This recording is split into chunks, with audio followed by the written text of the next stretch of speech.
So there's this really fun thing. I found this thing called Syntropy, which is like the opposite of entropy. Basically, like you create kind of like it's a convergent, like how to put this? Like you can basically like reformulate thermodynamics using this like one over entropy concept.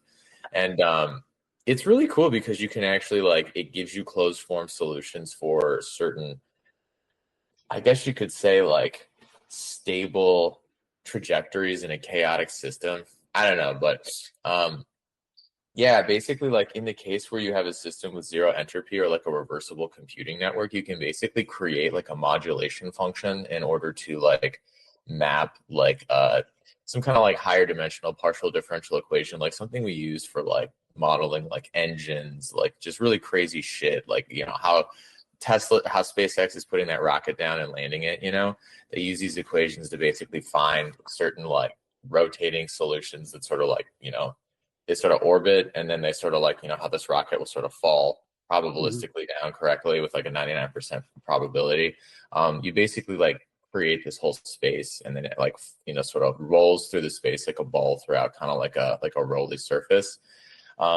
But there's a way that you can do this in a reversible computing context such that it will output the like architecture for like a circuit or like water through a flow diagram or like anything like that. And it was really cool. And I did a proof yesterday, which was really interesting. And I think it's like the connection between reversible computing and like how you can basically how do I put this? You can basically make systems that can like self-perpetuate themselves in the existence of like an external energy source, but in the absence of entropy up to a certain point. So as long as they don't go past a certain like range of entropy, they'll like stay perpetually like in motion, which doesn't violate Newton's second law by any means because the energy is from the external source. But it's just like this paradox. And I put it in the generative economics paper, which is really interesting. And I think that I think that's like really the missing key to like making the calculus I wanted to a long time ago. So basically like all the shit I was talking about with like these different like steady state solutions for like, how do we basically make a stable like economic system? Basically like what we can do is we can create a modern monetary theory, like a formulaic like policy basically on how we want to mitigate risk and issues. And we can take that and turn that into the configuration for a blockchain and show that that has a one-to-one correspondence between what we've modeled in our like analytical world and like what's actually inside of this protocol that's being carried by like this system, which is pretty wild. And then I also figured out, I got to double check my math here. I think I was wrong, but I think I know how to fix it. Basically, there's two fractal processes in our system self-similar, and that's really important because having a fractal dimensionality, like, well, it sounds cool, but what it actually does is it gives you the escape velocity for these different like steady states of the system. And basically, like with everything I had, I was able to model everything using just like in physics, there's this thing called basically how we model the thermodynamics of a ideal gas is isomorphic to how our system works. And so I basically like created a like fee structure in such a way that it allocates access to like transactions per second for an address based upon the amount of transactions per second the address is used in the past.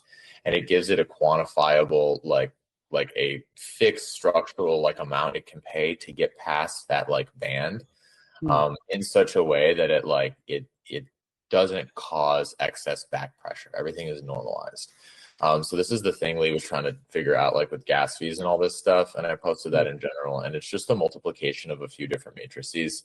Anyway, the bottom line here is all this shit boils down like what we were doing. What blockchains as a whole do is what we've done is we've created a reversible computer. This is like the first instance of that in history, and what it does is it allows us to have a context of like we know every single step from where A gets to B, and it's totally like convergent and it's totally consistent.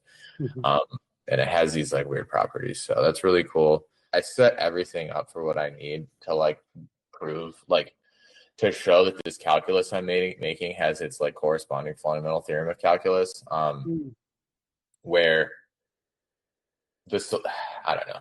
I'll spare you the details, but there's this guy named Lagrange in the 1900s who came up with the Lagrangian, and I basically came up with like a complex equivalent to the Lagrangian in this case for like zero entropy thermodynamics, which is really cool. So he basically like added zero to both sides and then like turned that into a derivative. And I turned this -1 into e to the I pi theta, which is a complex like analytical plane that's infinite. Yeah, It has all the same properties as like an ergodic system. Euler's? Is that like Euler's identity? Yeah, exactly. So I basically like copied what Lagrange did and did it on the complex plane, and I think that's